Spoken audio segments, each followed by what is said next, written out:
It's OPB Politics Now for Friday, June 14th. Oregon has a long legacy of fighting for reproductive rights, from being one of the first states to decriminalize abortion to actually codifying into state law a person's right to access birth control and abortion care.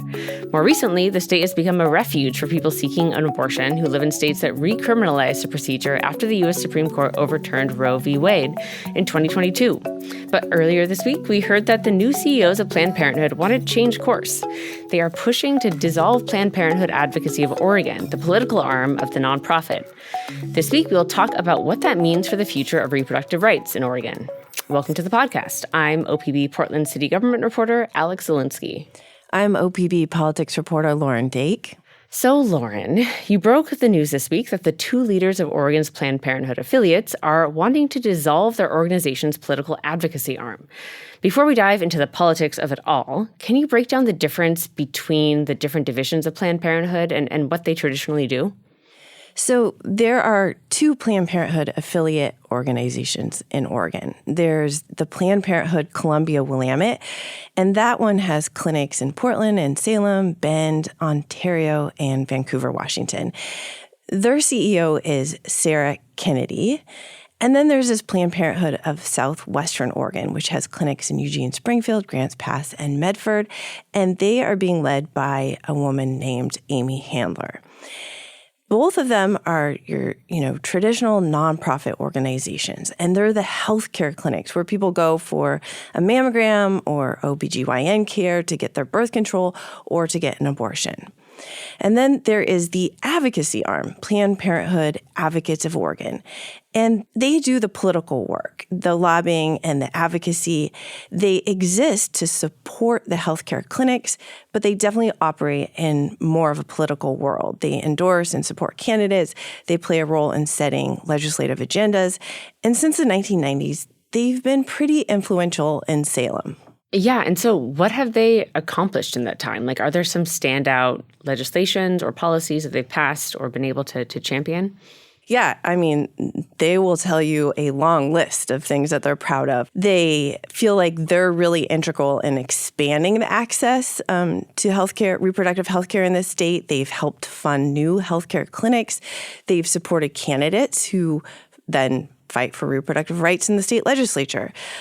So some of the really specific things, like in 2017, you mentioned this in your introduction, Oregon lawmakers approved codifying the right to have an abortion into the state law. And that was a huge deal. And PPAO, this advocacy arm, they were really instrumental in lobbying for that. And more recently, in 2022, before the U.S. Supreme Court overturned Roe v. Wade, but remember when it was sort of leaked and everyone anticipated that that was coming? Well, they pushed lawmakers to create this Reproductive Health Equity Fund, which was basically this $15 million fund for abortion providers to expand capacity. And again, they felt like, it was their lobbyists who were sort of quietly working behind the scenes to make that happen. So all of this work, this is kind of the work that these two new leaders of Oregon's Planned Parenthoods, they want to step back from a bit, right? Can you break down the letter that they sent last week and what reasons do they give for wanting to dissolve this role? So I should say I have not heard directly from either of these new CEOs, but what I was able to understand from their spokeswoman this week is that their intent here is to really narrow the focus on the healthcare providers' financial success. So those healthcare clinics that we talked about earlier.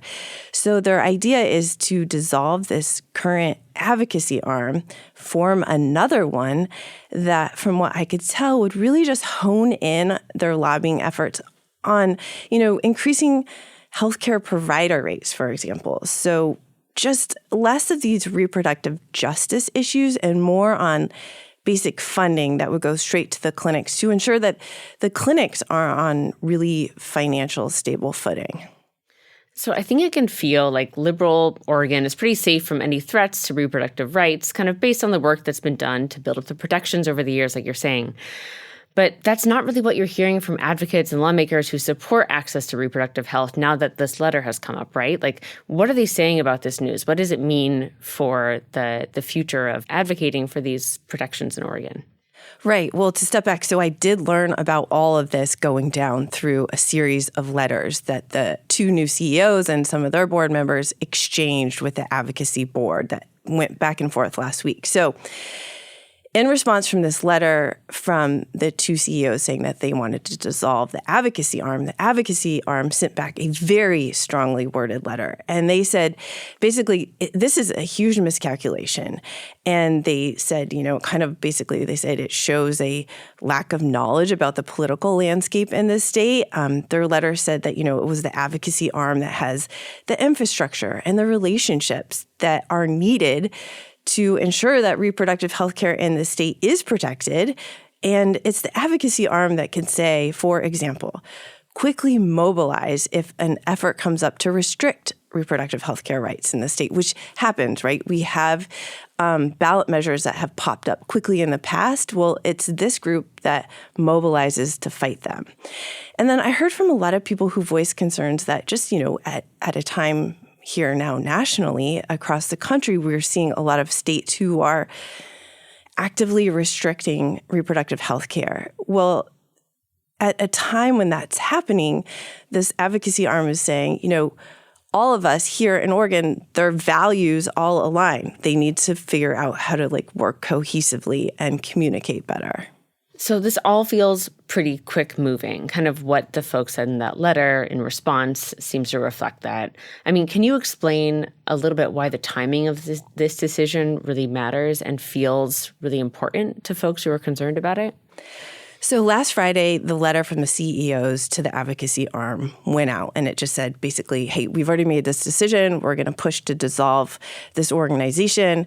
We're going to hold a Q&A on Sunday if you have any questions. And then we're going to make this vote to dissolve on Tuesday during a regularly scheduled meeting.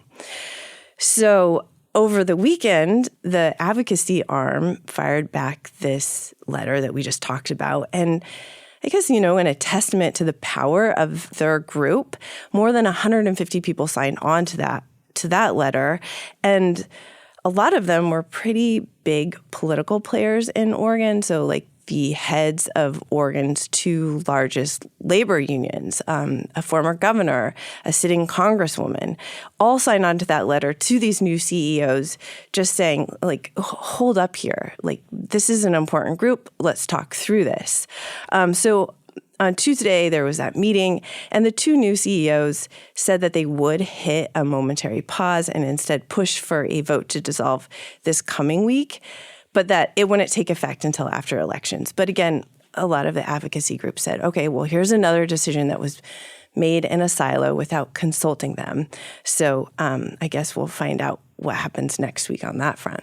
Yeah, that still feels really soon. So you mentioned this a little bit earlier, but can you just hammer down a little bit more? Because I don't think it's so clear. What does leadership really want to do, aside from they're not trying to get rid of this political advocacy arm, they're trying to create something different in a different form? And is this, what will that look like going forward? What should folks expect in the next legislative session ahead of the next election when it comes to this advocacy work? Well, I think that there is not a lot of clarity, and that's an issue that a lot of people are raising. Maybe the strategy isn't fully fleshed out yet, and that's another reason that people are just saying, hey, can we slow down on this movement? But I think that what I've heard is that the new CEOs still need an advocacy arm. They'll still want that, but they want to dissolve the current one and then restructure it. They still need to have some kind of lobbying presence in Salem, and even if they just want to narrow what the advocacy does to say pushing for higher provider rates, they still need a presence. And I think it's also worth pointing out that those involved with the advocacy arm, they're not opposed to changes. I think that they also think that there's been tension simmering between all these different Planned Parenthood entities in the state for a while, and they would like to figure out a better way to work together. But there's just this feeling that, the new CEOs have come in. One of them has not actually even yet moved from her home in California to Oregon fully yet, as I understand it. So she has not really met a lot of these players who have been in the scene for a long time. And then she's just pushing for this, pretty wholesale rapid change. And so a lot of the advocates just felt like this is not the way to go about it. Yeah, she's just coming in super hot, both of them. Well, let's leave the conversation here for now. It sounds like we're going to learn more things in the coming weeks. Lauren, thank you so much for joining me. Thank you, Alex. This week's episode was produced by Emily Kiritan-Cook, and our audio engineer is Stephen Cray. Our music comes from Audio Network. We'll be back next week with more political news from across the Pacific Northwest. Until then, you can find all of OPB's reporting at opb.org. While you're there, why not become an OPB member? You can also rate and review us in your podcast app of choice. Thanks for your support, and thanks for listening.